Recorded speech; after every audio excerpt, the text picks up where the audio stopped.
Neural machinist channel पर आपका स्वागत है। अच्छा, कभी सोचा है कि हमारे आसपास जो भी गोल, एकदम सटीक धातु की चीजें हैं, जैसे कि एक छोटा सा स्क्रू हो या फिर गाड़ियों के इंजन का शाफ्ट, ये सब आखिर बनता कैसे है? तो आज हम उसी मास्टर मशीन के राज खोलने वाले हैं जो ये सब कुछ मुमकिन करती है। जी हाँ, हम बात कर रहे हैं लेथ की, जिसे मशीन टूल्स की जननी भी कहा जाता है।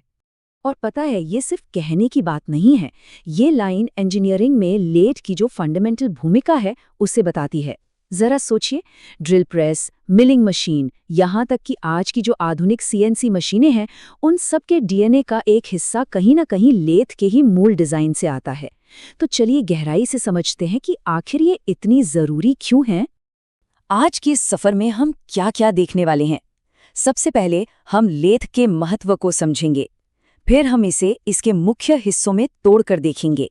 एक तरह से इसकी पूरी एनाटॉमी को समझेंगे। इसके बाद हम ये जानेंगे कि ये असल में धातु को पकड़ती कैसे है और आकार कैसे देती है। और आखिर में इसकी कला में महारत हासिल करने के लिए जो सटीकता चाहिए और जो सबसे जरूरी बात है, सुरक्षा, उसके नियमों पर बात करेंगे। तो लेथ का जो मूल सिद्धांत है वो आखिर है क्या? ये बात थोड़ी हैरान करने वाली है कि ये कितना सरल है, लेकिन इसकी ताकत बेजोड़ है। आइए देखते हैं कि ये काम कैसे करता है। अच्छा, लेथ को समझने के लिए इसे धातु के लिए एक हाईटेक कुम्हार के चाक की तरह सोचिए। जैसे कुम्हार घूमती हुई मिट्टी को अपने हाथों से आकार देता है, ठीक वैसे ही लेथ एक धातु के टुकड़े को यानी वर्कपीस को तेजी से घुमाती है और एक बहुत ही कठोर, स्थिर कटिंग टूल उस पर से धीरे धीरे मटेरियल की परतें हटाता है।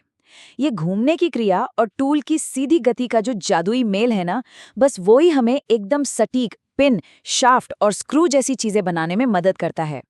देखिए, किसी भी जटिल मशीन को समझने का सबसे अच्छा तरीका है कि उसे उसके मुख्य हिस्सों में तोड़ दिया जाए। लेथ के मामले में ये 4 मुख्य ग्रुप्स या सिस्टम से मिलकर बनी है, जो एक दूसरे के साथ मिलकर काम करते हैं। तो ये 4 मुख्य भाग हैं: बेड, हेडस्टॉक, टेल स्टॉक और कैरेज। इन्हें मशीन का शरीर समझिए। बेड तो हो गई रीढ़ की हड्डी, हेडस्टॉक उसका इंजन है, टेल स्टॉक एक सहारा देने वाला हाथ है, और कैरेज कैरेज वो कुशल हाथ हैं जो असली काम करते हैं। चलिए एक एक करके इन सबको समझते हैं। बेड, ये पूरी लेथ मशीन की चट्टान जैसी मजबूत नींव है। इसका सबसे बड़ा काम है बाकी सभी हिस्सों को एक सीधी रेखा में बिल्कुल अलाइनमेंट में रखना। इसे भारी भरकम कास्ट आयरन से बनाया जाता है, क्योंकि ये मटेरियल कंपन को, मतलब वाइब्रेशंस को बहुत अच्छी तरह सोख लेता है, जिससे हर कट एकदम सटीक पर स्मूथ होता है। हेडस्टॉक को मशीन का पावर हाउस कह सकते हैं। यहीं पर मोटर और सारे गियर्स होते हैं जो मेन स्पिंडल को घुमाते हैं। स्पिंडल एक मजबूत खोखला शाफ्ट होता है जो वर्कपीस को पकड़कर उसे घुमाता है। यहीं से हम कंट्रोल करते हैं कि हमारा पार्ट कितनी तेजी से घूमेगा। आप जरा सोचिए कि आप एक लंबा और पतला सा शाफ्ट बना रहे हैं। अगर उसे दूसरे सिरे से कोई सहारा न दिया जाए तो कटिंग टूल के दबाव से वो बीच में झुक जाएगा या कांपने लगेगा, और बस आपका पूरा काम खराब। यहीं पर टेल स्टॉक एक सच्चे दोस्त की तरह काम आता है। ये दूसरे छोर पर मजबूती से सहारा देकर सटीकता बनाए रखता है। कैरेज को ऑपरेटर के हाथों का एक एक्सटेंशन समझिए। यही वो हिस्सा है जो कटिंग टूल को पकड़ता है।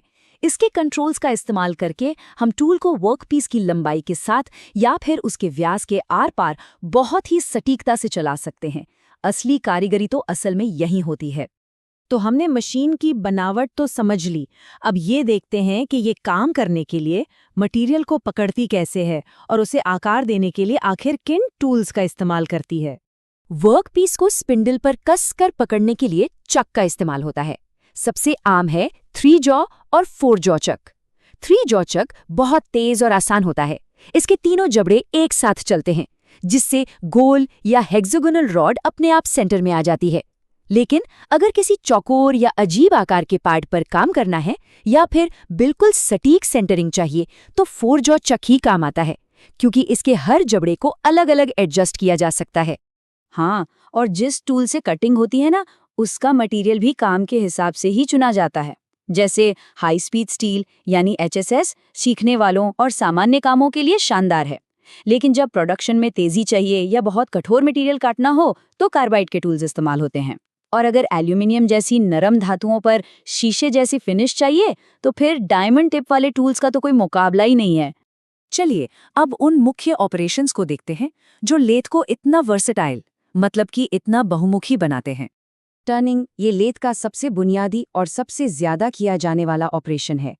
इसमें होता क्या है कि कटिंग टूल घूमते हुए वर्कपीस की लंबाई के समानांतर चलता है, जिससे उसका व्यास कम होता जाता है। दुनिया में जितने भी शाफ्ट, पिन और दूसरी बेलनाकार चीजें हैं, सब इसी प्रक्रिया से बनती हैं। फेसिंग भी उतना ही जरूरी ऑपरेशन है। इसमें टूल वर्कपीस के सिरे पर, मतलब उसके फेस पर, सेंटर से बाहर की ओर चलता है। इससे एक बिल्कुल सपाट और समतल सतह बनती है। ये लगभग हमेशा किसी भी जॉब का पहला स्टेप होता है, क्योंकि इसी से हमें बाकी सभी माप लेने के लिए एक परफेक्ट रेफरेंस पॉइंट मिलता है। स्क्रू पर चूड़ियां यानी थ्रेड्स काटना सुनने में शायद मुश्किल लगे, लेकिन ये एक बहुत ही मेथोडिक प्रोसेस है। सबसे पहले वर्कपीस को सही बाहरी व्यास तक टर्न किया जाता है, फिर सही एंगल वाला टूल एकदम सेंटर पर सेट होता है। इसके बाद लेथ के गियर बॉक्स को थ्रेड की पिच के लिए सेट करते हैं, यानी चूड़ियों के बीच कितनी दूरी होगी, और आखिर में एक एक करके कई हल्के कट्स लिए जाते हैं जब तक कि परफेक्ट थ्रेड्स न बन जाएं। तो अब उन दो चीजों पर ध्यान देते हैं जो एक नौसिखिए को एक माहिर मशीनिस्ट से अलग करती हैं। एक है गणितीय सटीकता और दूसरी है सुरक्षा के प्रति अटूट समर्पण।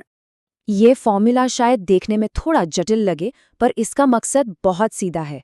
ये हमें बताता है कि किसी खास मटेरियल V और डायामीटर D के लिए वर्कपीस को कितने RPM N पर घुमाना सही रहेगा। सही स्पीड चुनने से फिनिश अच्छी आती है और कटिंग टूल की लाइफ भी बढ़ती है। ये अंदाजे से नहीं, बल्कि कैलकुलेशन से काम करने का तरीका है। और अब सुरक्षा का सबसे बड़ा और सबसे जरूरी नियम, चक की की को कभी भी चक में लगा हुआ न छोड़ें। अगर मशीन चालू हो गई तो ये की एक गोली की रफ्तार से बाहर निकलेगी और बहुत ही गंभीर चोट पहुंचा सकती है। ये लेथ पर होने वाली सबसे आम और खतरनाक गलती है। काम होते ही की को हमेशा निकालें, हमेशा। तो अब जब लेथ के बुनियादी सिद्धांत समझ आ गए हैं तो संभावनाएं अनंत हैं।